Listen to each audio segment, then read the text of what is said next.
Business की कुछ ताजा खबरें आज की छोटी सी वीडियो में। सो आज की फर्स्ट न्यूज आईपीएल के बारे में है, जिसमें आपको अभी तक पता लग ही गया होगा कि बीसीसीआई ने हमारे 9 मई से होने वाले सारे आईपीएल मैचेस को अब सस्पेंड कर दिया है इंडिया और पाकिस्तान वॉर के चलते। और इसी टेंशन और वॉर के चलते कुछ मीडिया रिपोर्ट्स के हिसाब से 62 फॉरेन प्लेयर्स जो आईपीएल में खेल रहे थे वो अब एंग्जाइटी और डर के चलते अपनी कंट्री वापस जाना चाहते हैं, कि अब उन्हें लगता है कि ये वॉर और भी ज्यादा एक्सीलेट हो सकता है, जिससे उनकी जान को खतरा हो सकता है। इसके अलावा अगर हम पाकिस्तान सुपर लीग के बारे में बात करें तो उनके सारे मैचेस को भी इंडियन ड्रोन अटैक के बाद यूएई में शिफ्ट कर दिया गया है। सो बढ़ते हैं नेक्स्ट न्यूज पर, जो कि दिल्ली के बारे में है और जिसमें आज शाम 3 बजे दिल्ली के आईटीओ पीडब्ल्यूडी ऑफिस में एयर रेड साइरन्स को टेस्ट किया गया था, जो कि 15 से 20 मिनट के लिए टेस्ट किया गया था और जिसके लिए सरकार ने सभी दिल्ली के लोगों के लिए बोला था कि वो लोग शांत रहे, ये सिर्फ एक रूटीन टेस्ट है और डरने की अभी के लिए कोई भी जरूरत नहीं है। क्योंकि कल से ही दिल्ली में हाई अलर्ट है, इसके लिए सारे गवर्नमेंट स्टाफ की छुट्टी भी कैंसिल कर दी गई है और साथ ही में गवर्नमेंट की बिल्डिंग्स, एम्बेसीज और वाटर प्लांट्स पर एक्स्ट्रा फोर्सेज भी तैनात की गई है और साथ ही में कॉन्टिन्यूसली व्हीकल्स की चेकिंग भी हो रही है। और अगर इसके अलावा दिल्ली के एयरपोर्ट के बारे में बात करी जाए तो वहां पर अभी के लिए सारे ऑपरेशन नॉर्मली रन किए जाएंगे, लेकिन फिर भी गवर्नमेंट ने सभी लोगों को ये बोला है कि दिल्ली के एयरपोर्ट नॉर्मली रन करेंगे, ऐसा कोई भी डरने का जरूरत नहीं है। लेकिन फिर भी सभी पैसेंजर को ये भी बोला गया है कि आप लोगों को 3 घंटे पहले पहुंचकर फ्लाइट की सारी अपडेट लेनी जरूरी है एयरलाइन से।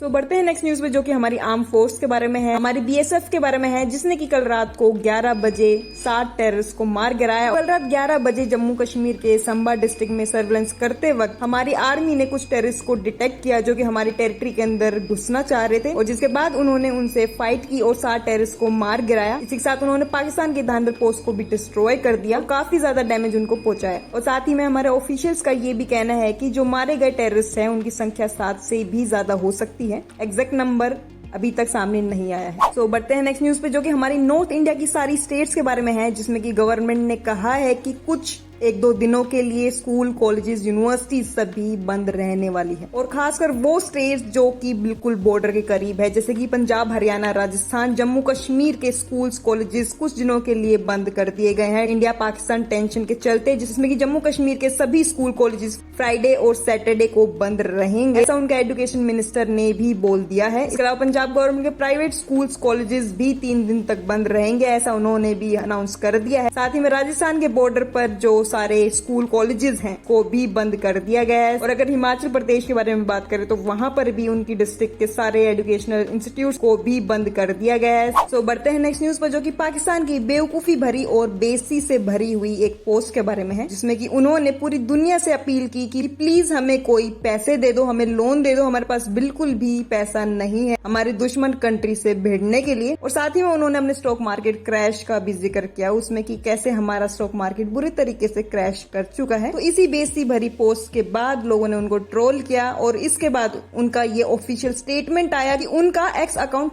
हैक हुआ था। तो अब क्या ही बोल सकते हैं पाकिस्तान के बारे में, ये उनके लिए वैसे नॉर्मल ही है, पैसे मांगना और बेइज्जती हो जाने पर हैकर करना। चलिए हम बढ़ते हैं नेक्स्ट न्यूज पर, जो कि नॉर्थ वेस्ट इंडिया के बारे में है, जहाँ पे बहुत सारी कंपनियों की डिलीवरी डिस्टर्ब हो चुकी है, जैसे कि जम्मू कश्मीर, पंजाब, राजस्थान, हरियाणा, गुजरात में ई कॉमर्स डिलीवरी थोड़ी सी डिस्टर्ब हो चुकी है टेंशन के चलते। इस पर डिलीवरी कंपनी ने बोला है कि बॉर्डर एरियाज में मूवमेंट रिस्ट्रिक्शन की वजह से उन्हें सर्विस में डिले हो रहा है और लोगों के सामान उन तक टाइम पे नहीं पहुंच पा रहे हैं। और साथ ही में उन्होंने ये भी बताया कि कुछ उनका डिलीवरी स्टाफ जो है वो डर के कारण अपने घर, अपने गांव लौट चुके हैं और जिसकी वजह से कंपनी में ऑपरेशंस सही से काम नहीं कर रहे हैं। अगर इसके अलावा क्विक कॉमर्स की अगर हम बात करें तो वो सही से अभी तक काम कर रहे हैं सारी जगह पे, वो चंडीगढ़ में भी काम सही से कर रहे हैं, वो जम्मू कश्मीर में भी अच्छे से काम कर रहे हैं, साथ में पंजाब में भी सही नॉर्मल ऑपरेशन उन लोगों का चल रहा है। तो बढ़ते हैं नेक्स्ट न्यूज पर, जो कि हमारी कुछ इंडियन और फॉरेन कंपनियों के बारे में है, जिन्होंने इस टेंशन के चलते कुछ सेफ्टी एडवाइजरी जारी कर दी है अपनी तरफ से, जिसमें उन्होंने अपने एम्प्लॉयज को बोला है कि आप लोग अभी के लिए इस टेंशन के चलते रिमोटली काम कर सकते हो अपने घर से, यानी कि वर्क फ्रॉम होम अब लोग कर पाएंगे जो किसी कंपनी में है और वो कुछ ऐसे नॉर्थ इंडिया के रीजन्स में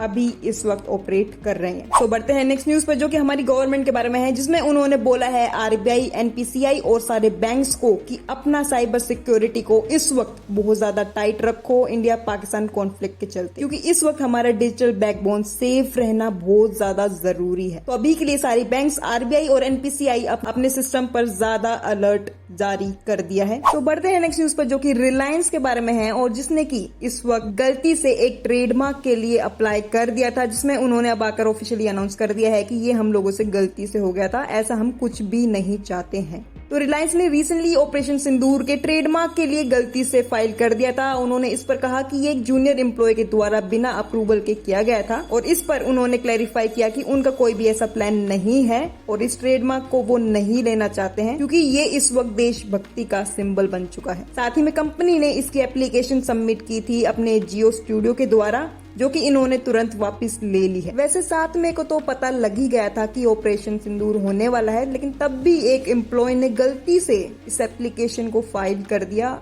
इस पे थोड़ा सोचना चाहिए, पर हो सकता है कोई इतना अपडेटेड ना हो तो हम इसके बारे में ज्यादा बात नहीं करेंगे। हम बढ़ेंगे नेक्स्ट न्यूज पे, जो कि है ओयो के बारे में और जो रिसेंटली बन चुका है सबसे प्रॉफिटेबल स्टार्टअप, क्योंकि उन्होंने इस वक्त 623 करोड़ का प्रॉफिट रिपोर्ट किया है, जो कि पिछले साल के प्रॉफिट से 172% ज्यादा है। तो कंपनी का FY24 में 229 करोड़ का नेट प्रॉफिट था, जो कि इस बार 623 करोड़ का देखने को मिला है। कंपनी ने साथ में एडजस्टेड एबिटा भी 1132 करोड़ तक लेके गए हैं वो लोग, जिसमें कि 27% की ग्रोथ देखने को मिली है।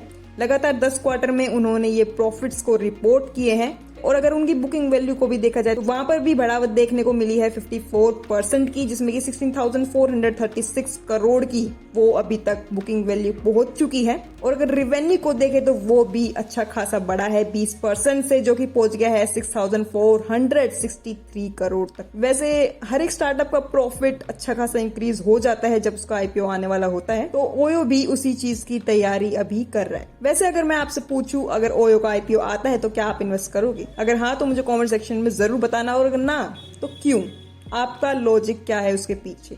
सो बढ़ते हैं नेक्स्ट न्यूज पे, जो कि हमारे एक्स के बारे में है और इंडिया के बारे में है, जिसमें कि इंडिया ने इंडिया पाकिस्तान टेंशंस के चलते 8,000 प्लस अकाउंट्स को ब्लॉक करवाया है एक्स प्लेटफॉर्म से, जिसमें कुछ ग्लोबल न्यूज ऑर्गेनाइजेशंस और फेमस यूजर्स भी इंक्लूडेड हैं। और ये अकाउंट्स क्यों ब्लॉक किए गए हैं इसके बारे में भी आपको मेरे को ज्यादा बताने की जरूरत नहीं है, आप लोग समझ गए होंगे, क्योंकि साइड वाली लॉबी के कुछ अकाउंट्स एकदम से ही इतने एक्टिव हो गए, इतना फंड शायद पीछे से चला गया कि उन लोगों ने कुछ स्टेटमेंट ऐसी देनी स्टार्ट कर दी जो हमारे फेवर में, हमारे लिए ठीक नहीं थी। तो इसी चीज के चलते हम लोगों ने 8,000 प्लस अकाउंट्स को बैन करवाया है। हमने नहीं, हमारी गवर्नमेंट ने। तो बढ़ते हैं नेक्स्ट न्यूज पर, जो कि इलॉन मस्क के बारे में है और जिन्होंने फिर से एक बार अपने नाम को चेंज कर दिया है अपने एक्स प्लेटफॉर्म पर और रख लिया है गौर क्लोन ट्रस्ट। वैसे तो ये उन्होंने 4 मई को किया था, जिसने कि पूरे एक्स प्लेटफॉर्म को ही हिला दिया, पूरे इंटरनेट को हिला दिया कि उन्होंने फिर से इस नाम को चेंज क्यों कर लिया है, क्योंकि जब भी वो कुछ ऐसी एक्टिविटी करते हैं तो उसके पीछे एक बहुत बड़ा कारण होता है। तो उनके इसी नाम चेंज करने के बाद लोगों ने अपने दिमाग चलाने स्टार्ट कर दिए कि अब इलोन क्या बोलना चाह रहे हैं इस नेम की मदद से। तो इसी नेम के बाद उनका जो एक कॉइन है जिसका नाम है GR मीम कॉइन, उसमें जबरदस्त उछाल देखने को मिला उनके नाम चेंज करते ही। और फिर से मेरे को लगता है इसमें कोई पंप और डंप एक्टिविटी होने वाली है जल्द ही। साथ ही में कुछ लोगों ने ये भी कहा कि ये उनका AI चैटबॉट का नाम भी हो सकता है। और रस्ट एक प्रोग्रामिंग लैंग्वेज है जो कि दोनों को कंबाइन करके ये एक नया उनके लिए यूजर नेम बनाता है। और उनके AI चैटबॉट का नाम क्या है, तो वो है ग्रो। तो बढ़ते हैं नेक्स्ट न्यूज पर, जो कि करण जौहर के 50% अपने स्टेक्स बेचने के बारे में है, जो कि उन्होंने बेचा था अपनी कंपनी धर्मा प्रोडक्शन में। और उस पर उनका रीजन इस वक्त अब सामने आया है। तो राज शर्मानी के पॉडकास्ट में उन्होंने इसके पीछे का रीजन रिवील किया, जिसमें कि उन्होंने बताया कि इस 50% के स्टेक सेल के पीछे का कारण है कि उन्हें उस वक्त स्केल करने के लिए पैसे चाहिए थे, और अगर वो ऐसा नहीं करते तो उन्हें इतना पैसा इकट्ठा करने में कम से कम 5 से 7 साल लग जाते, जो कि काफी ज्यादा हो जाता उनके लिए। तो बढ़ते हैं नेक्स्ट न्यूज पे, जो कि फिर से गवर्नमेंट के बारे में है। तो न्यूज आती जा रही है, मैं ऐड करती जा रही हूँ। तो अभी गवर्नमेंट ने एयरटेल और जियो, BSNL, वोडाफोन आइडिया को बोला है कि आप प्लीज रेडी रहो और प्लीज ध्यान रखिए कि बॉर्डर एरिया में कोई भी नेटवर्क में दिक्कत नहीं आए। 24/7 नेटवर्क उन्हें चाहिए। साथ ही में हमारी डॉट, जो कि डिपार्टमेंट ऑफ टेलीकम्युनिकेशन है, उन्होंने सारे टेलीकॉम ऑपरेटर्स को ये भी बोला है कि प्लीज साइबर अटैक से बचाव करो, नेटवर्क ऑपरेशन को अपने सिक्योर रखो। इस वक्त हमें काफी ज्यादा जरूरत है। और ये सेम वही अनाउंसमेंट है जो कि उन्होंने RBI, NPCI और सारे बैंक्स के लिए भी किया है। तो बढ़ते हैं आज की आखिरी न्यूज पर, जो कि इक्विटी म्यूचुअल फंड्स के बारे में है, जिसमें कि 3% का इनफ्लो इस वक्त गिरा है। तो अप्रैल में इक्विटी म्यूचुअल फंड्स में इनफ्लो गिरा है 3.2% से जो कि गिर कर पहुंच गया है 24,269 करोड़ तक, जिसमें कि मार्केट की वॉलेटिलिटी इतनी ज़्यादा हो चुकी है इंडो पाकिस्तान टेंशन के चलते। और ये हम सभी को पता ही है आज निफ्टी कितने पॉइंट से डाउन था, साथ में गिफ्ट निफ्टी भी डाउन दिखाई गए। अब इस गिरावट के बाद ये फोर्थ कॉन्जिक्यूटिव मंथ है जिसमें कि हमारा इक्विटी फंड का इनफ्लो डिक्लाइन देखा गया है। सो आज के बिजनेस न्यूज सिर्फ यहीं तक। आप लोगों का बहुत बहुत धन्यवाद इस वीडियो को आखिर तक देखने के लिए।